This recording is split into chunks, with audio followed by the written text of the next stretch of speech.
आवाज सुनता हर किसी की, ना ही भूला कोई वो, सबसे पहले याद उसकी फिर सभी दुनिया की हो। नमस्कार, जय हिंद, जय भारत दोस्तों। स्वागत है आप सबका एक बार फिर से आपके अपने चैनल स्काई स्पीक्स पर।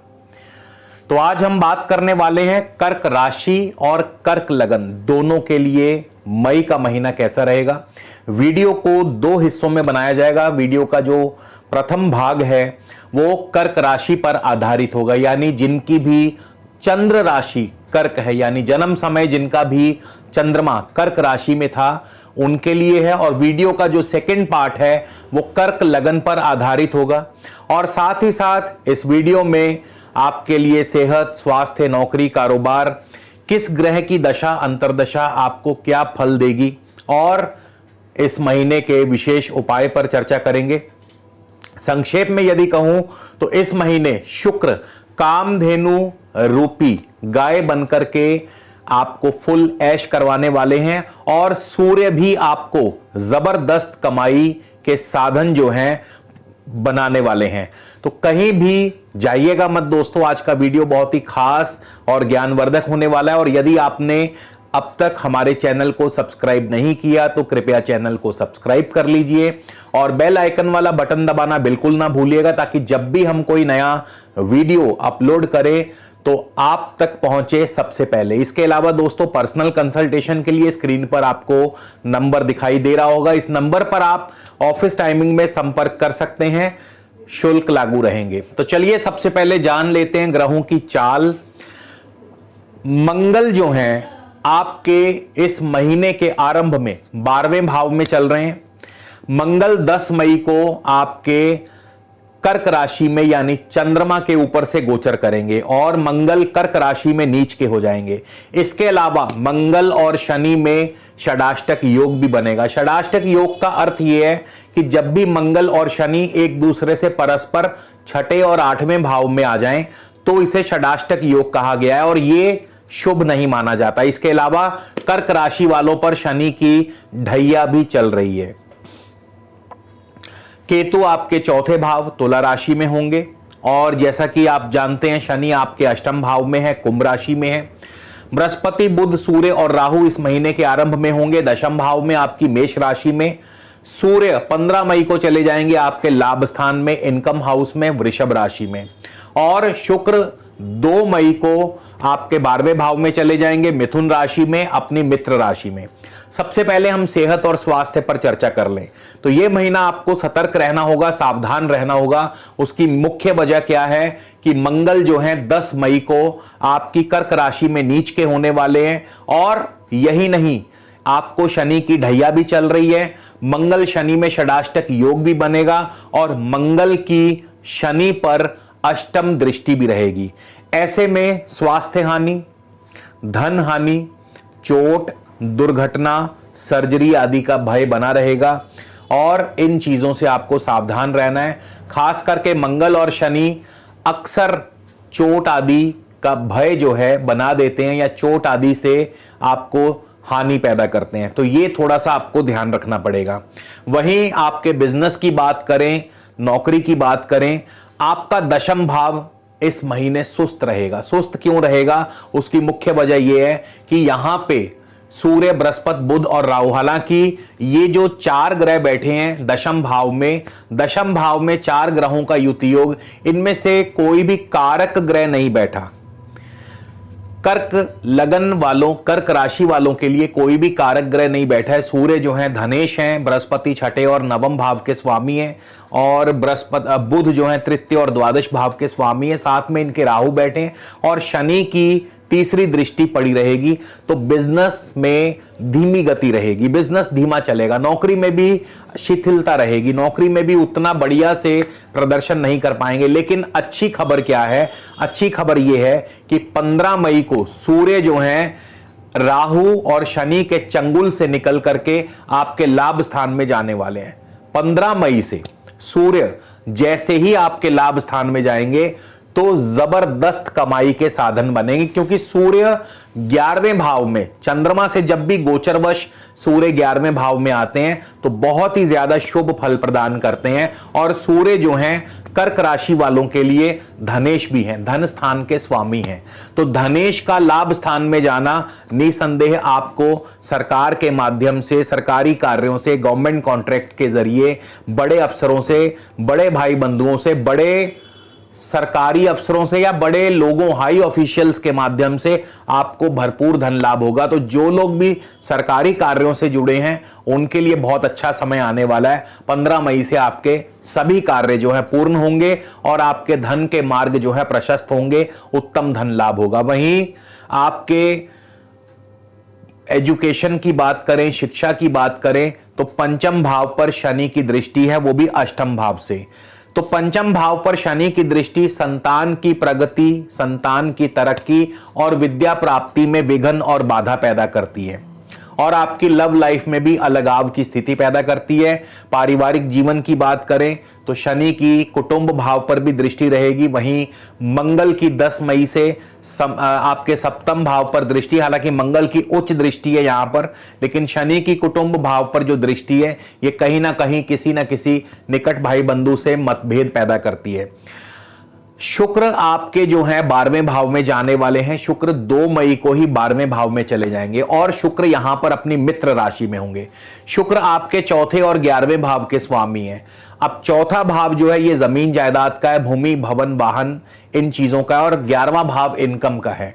लेकिन शुक्र 12वें भाव में बहुत ही ज्यादा शुभ माने गए हैं, क्योंकि 12वां भाव शुक्र को सबसे ज्यादा प्रिय है। शुक्र ऐश्वर्य, सुख, साधनों के, लक्ष्मी के, धन के प्रतीक ग्रह माने गए हैं। और 12वें भाव में शुक्र किसी बड़े निवेश, किसी बड़े कार्य की ओर इशारा करते हैं।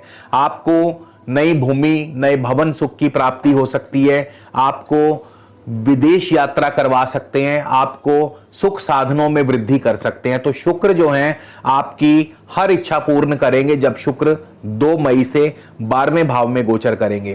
तो इस महीने आपके सूर्य और शुक्र अत्यंत ही शुभ फल देने वाले हैं, लेकिन मंगल और शनि से आपको सावधान रहना होगा। और मंगल और शनि के लिए क्या उपाय करने होंगे वीडियो के अंत में बताऊंगा। तो वीडियो के अगले भाग में बने रहिए मेरे साथ, क्योंकि वीडियो के अगले भाग में हम कर्क लगन की बात करेंगे। तो कहीं भी जाइएगा मत, वीडियो को अंत तक जरूर देखिएगा। तो चलिए दोस्तों, कर्क लगन की बात करते हैं। और लगन की बात होगी तो जाहिर है दशा अंतरदशा की भी बात होगी। तो सबसे पहले हम शुरुआत करेंगे चंद्रमा से। तो जिनका भी कर्क लगन में जन्म हुआ है, अगर आपको इस समय वर्तमान में चंद्रमा की ही महादशा, अंतरदशा या फिर प्रत्यंतर दशा चल रही है, चंद्रमा आपको कैसा फल प्रदान करेंगे। चंद्रमा आपके लगन के स्वामी हैं, और अगर आपकी कुंडली में चंद्रमा शुभ स्थिति में है, चंद्रमा अपनी राशि में है यानी लगन में ही विराजमान है, या चंद्रमा अपनी उच्च राशि में बैठे हैं, लाभ स्थान में बैठे हैं, या मित्र राशि में बैठे हैं, और खास करके अगर चंद्रमा शनि, राहु या केतु से किसी भी तरह से पीड़ित नहीं है, ना दृष्टि के द्वारा ना युति के द्वारा, तो ऐसे में चंद्रमा आपको भरपूर फुल सपोर्ट देंगे। यानी चंद्रमा की दशा अंतरदशा में मान सम्मान, पद प्रतिष्ठा, नौकरी कारोबार में तरक्की और प्रमोशन हासिल होगा।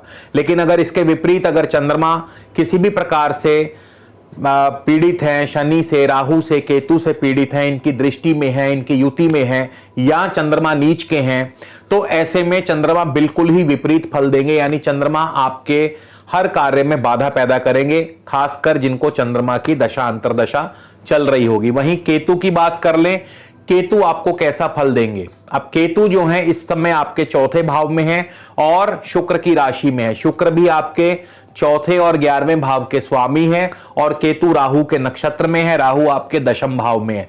यानी जिनको भी इस समय वर्तमान में केतु की दशा अंतरदशा चल रही है, तो आपको भूमि, भवन, वाहन, कृषि और शिक्षा, इन 5 क्षेत्रों से भरपूर धन लाभ और भरपूर सफलता मिलने वाली है। नई भूमि, नए भवन सुख की प्राप्ति, नए वाहन सुख की प्राप्ति होगी। पढ़ाई में आपका प्रदर्शन बहुत बढ़िया रहेगा। नौकरी कारोबार में आपकी तरक्की और प्रमोशन के अच्छे चांस बनेंगे। तो केतु की दशा अंतरदशा आपको भरपूर सपोर्ट करने वाली है। शनि की बात कर लें, शनि आपको कैसा फल देंगे। अब शनि जो है अष्टम भाव में है, शनि आपके अपनी राशि में है और शनि इस समय शतभिषा यानी राहु के नक्षत्र में है। राहु आपके दशम भाव में है, मंगल की राशि में, मंगल पंचम भाव के स्वामी है और शनि की दृष्टि भी है दशम भाव पर भी और राहु पर भी। तो ऐसे में शनि धीमी गति से मगर सफलता जरूर दिलवाएंगे, कार्य होंगे मगर धीमी गति से। शनि अष्टम भाव से देख रहे हैं तो कार्यों में विघ्न और बाधाएं तो आएंगी, लेकिन एक बात तय है कि कार्य संपन्न अवश्य होंगे, चाहे देरी बाद सही लेकिन आपका कार्य अवश्य संपन्न होगा। हाँ, नौकरी पेशा व्यक्तियों को स्थान परिवर्तन या नौकरी में परिवर्तन के योग बन सकते हैं शनि की दशा अंतरदशा में। इसी तरह राहु की बात कर ले, राहु की दशा अंतरदशा आपको कैसा फल देगी। राहु आपके दशम भाव में है, राहु मंगल की राशि में है, राहु केतु के नक्षत्र में है। अब एक चीज और बता दूं, राहु और केतु ये मल्टीपल तरह से रिजल्ट दे सकते हैं। इन्हें शैडो प्लेनेट कहा गया, छाया ग्रह। जैसी इन पर छाया वैसी इन राहु और केतु की माया। राहु जिसके साथ बैठे हों या केतु और राहु जिसके साथ बैठे हों उसका फल देंगे, जिसकी राशि में बैठे हों उसका फल देंगे, जिसके नक्षत्र में बैठे हों उसका फल देंगे। इसीलिए राहु और केतु बाकी सभी अन्य ग्रहों से सबसे ज्यादा मोस्ट इंपॉर्टेंट प्लैनेट बन जाते हैं। जब ये शुभ ग्रहों के साथ बैठे हो तो शुभ ग्रहों की भांति फल देंगे, अशुभ ग्रहों के साथ बैठे हो तो अशुभ ग्रहों का फल देंगे। तो राहु जो है इस समय देखा जाए तो सूर्य के साथ भी रहेंगे, बृहस्पति बुध के साथ भी रहेंगे, राहु मंगल की राशि में है, शनि की दृष्टि में है, तो मल्टीपल तरीके से राहु की दशा अंतरदशा फल देगी। खट्टा मीठा दोनों प्रकार का अनुभव रहेगा। नौकरी में कारोबार में परिवर्तन, लेकिन यह परिवर्तन प्रमोशन लेकर के आएगा। सूर्य के साथ बैठे हैं तो धन लाभ भी करवाएंगे, बृहस्पति के साथ बैठे हैं तो आपको लंबी दूरी की यात्रा करवा सकते हैं, इंपोर्ट एक्सपोर्ट का कारोबार अच्छा चलेगा, नई नौकरी दिलवा सकते हैं। बुध के साथ बैठे हैं तो थोड़ी सी बाधाएं भी पैदा करेंगे क्योंकि बुध द्वादश भाव के स्वामी है, खर्चों की अधिकता बनी रहेगी। शनि की दृष्टि है तो शनि भी अष्टम भाव से देख रहे हैं तो कारोबार को, कार्यों को थोड़ा धीमी गति प्रदान करेंगे, कार्य संपन्न होंगे लेकिन धीमी गति से। और मंगल की राशि में बैठे हैं, मंगल पंचम और दशम के स्वामी हैं तो संतान की तरक्की प्रगति लेकिन नौकरी कारोबार में परिवर्तन के सूचक हैं। तो राहु आपको मल्टीपल तरीके से, और केतु के नक्षत्र में है, केतु चौथे भाव में है तो पारिवारिक उलझने भी दे सकते हैं मगर जमीन जायदाद से आपको भरपूर फायदा करवाएंगे। तो राहु मल्टीपल तरीके से आपको फल प्रदान करेंगे। बृहस्पति की दशा अंतरदशा, बृहस्पति अश्विनी नक्षत्र में चल रहे हैं तो बृहस्पति की दशा अंतरदशा में बृहस्पति आपको केतु का फल प्रदान करेंगे, यानी जो भी केतु के अंतर्गत मैं आपको बता चुका हूं वो सब आपको बृहस्पति की दशा अंतरदशा में भी मिलेगा। इसी तरह बुध की बात कर लें। अब बुध इस महीने आपको बहुत ही ज्यादा शुभ फल प्रदान करने वाले। कैसे? बुध जो है इस महीने पूरा ही महीना भरणी या फिर अश्विनी नक्षत्र से गोचर करेंगे। भरणी नक्षत्र में होंगे तो शुक्र का नक्षत्र है, शुक्र चौथे और 11वें भाव के स्वामी हैं, और अगर अश्विनी नक्षत्र में जाएंगे तो भी केतु के नक्षत्र में, और केतु भी शुक्र की ही राशि में बैठे हैं यानी चौथे और 11वें भाव का केतु भी फल देंगे। तो बुध भी आपको भूमि, भवन, वाहन, शिक्षा, नौकरी, कारोबार में तरक्की, जमीन जायदाद संबंधी कार्यों से अच्छा धन लाभ, नई भूमि, नए भवन सुख की प्राप्ति, नए वाहन सुख की प्राप्ति, विद्यार्थियों का प्रदर्शन बहुत बढ़िया रहेगा। तो बुध आपको हर प्रकार से धन लाभ करवाएंगे और वो भी अच्छी मात्रा में, यानी जो लोग जमीन जायदाद से जुड़े हैं उनके लिए भरपूर धन लाभ होगा। वहीं सूर्य की बात कर लें, सूर्य आपको इस महीने बहुत बढ़िया, बहुत जबरदस्त सुपर फल देने वाले। शुरुआत में थोड़ा सूर्य धीमा रह सकते हैं क्योंकि सूर्य का राहु के साथ युति योग रहेगा, लेकिन जैसे जैसे दिन बढ़ेंगे वैसे वैसे सूर्य का जो तेज है वो भी फैलेगा और सूर्य आपके जीवन में चमक पैदा करेंगे। कैसे? सूर्य 1 तारीख को भरणी यानी शुक्र के नक्षत्र में है, शुक्र चौथे और 11वें भाव के स्वामी हैं। चौथा भाव जमीन जायदाद का है, चौथा भाव वाहन सुख का है, चौथा भाव सुख साधनों का है, ऐश्वर्य साधनों का है, चौथा भाव जनता का है। तो जनता में आपका वर्चस्व कायम होगा, नई भूमि, नए भवन सुख की प्राप्ति होगी, इसके अलावा नए वाहन सुख मिल सकता है और पढ़ाई में आपका प्रदर्शन बढ़िया रहेगा क्योंकि शुक्र 11वें भाव के भी स्वामी है तो हर प्रकार की इच्छा पूर्ण करते हैं। आपको उत्तम धन लाभ, मित्रों का, भाई बंधुओं का सुख सहयोग आपको बना रहेगा। तो यानी सूर्य की दशा अंतरदशा बहुत बढ़िया फल देगी, लेकिन जैसे जैसे दिन बढ़ेंगे सूर्य और भी प्रखर होते जाएंगे, सूर्य का तेज और भी बढ़ता जाएगा। सूर्य 11 मई को चले जाएंगे कृत्तिका यानी सूर्य अपने नक्षत्र में होंगे और 15 मई को सूर्य चले जाएंगे लाभ स्थान में, यानी धनेश सूर्य अपने नक्षत्र में और लाभ स्थान में। अब इससे बढ़िया पोजीशन क्या हो सकती है, क्योंकि धन और लाभ दोनों ही आपको प्राप्त होगा। रिद्धि सिद्धि के दायक होंगे सूर्य। सूर्य की दशा अंतरदशा में रिद्धि सिद्धि धन लाभ मिलेगा। और सूर्य 11 मई से लेकर के 25 मई तक आपको भरपूर धन लाभ देंगे, यानी जिस भी कार्य में आप हाथ डालेंगे उस कार्य में आपको सफलता और साथ ही धन लाभ मिलेगा। सूर्य 25 मई को चले जाएंगे चंद्रमा के नक्षत्र में, और चंद्रमा जैसा कि मैं ऑलरेडी बता चुका हूं, अगर आपकी कुंडली में शुभ है चंद्रमा तो फिर सूर्य भी आपको बहुत शुभ फल प्रदान करेंगे। लेकिन अगर आपकी कुंडली में चंद्रमा शुभ नहीं है, शनि राहु केतु से पीड़ित हैं, तो फिर ऐसे में सूर्य भी आपको विपरीत फल प्रदान करेंगे। इसके बाद शुक्र की बात कर लें। शुक्र आपको कैसा फल देंगे अपनी दशा अंतरदशा में। शुक्र चौथे और 11वें भाव के स्वामी हैं। 1 मई को शुक्र मंगल के नक्षत्र में होंगे। नौकरी में, कारोबार में तरक्की, लेकिन साथ ही साथ प्रमोशन और परिवर्तन भी दिखा रहे हैं। तो नौकरी में परिवर्तन और प्रमोशन दोनों संभव है। उसके बाद शुक्र 8 मई को राहु के नक्षत्र में चले जाएंगे, तो राहु की भांति फल देंगे, जैसा मैं ऑलरेडी राहु के अंतर्गत आपको बता चुका हूं। 20 मई को शुक्र चले जाएंगे गुरु के नक्षत्र में, पुनर्वसु नक्षत्र में, और गुरु जो है छठे और नवम भाव के स्वामी है। तो कारोबार थोड़ा सा धीमा रहेगा। हाँ, नौकरी में आपको जरूर अनुकूलता बनी रहेगी, लेकिन सेहत और स्वास्थ्य का ध्यान रखिएगा। इसी तरह मंगल की बात कर लें तो मंगल भी 4 मई को पुनर्वसु यानी गुरु के नक्षत्र में होंगे। सेहत और स्वास्थ्य का ध्यान रखें। नौकरी और कारोबार थोड़ा धीमा रहेगा। और 16 मई को मंगल जाने वाले हैं शनि के नक्षत्र में। अब यहां पे ध्यान दीजिए, मंगल एक तो स्वयं नीच के होंगे, 10 मई को मंगल नीच के हो जाएंगे। मंगल शनि में षडाष्टक योग बनेगा, मंगल की शनि पर दृष्टि भी रहेगी।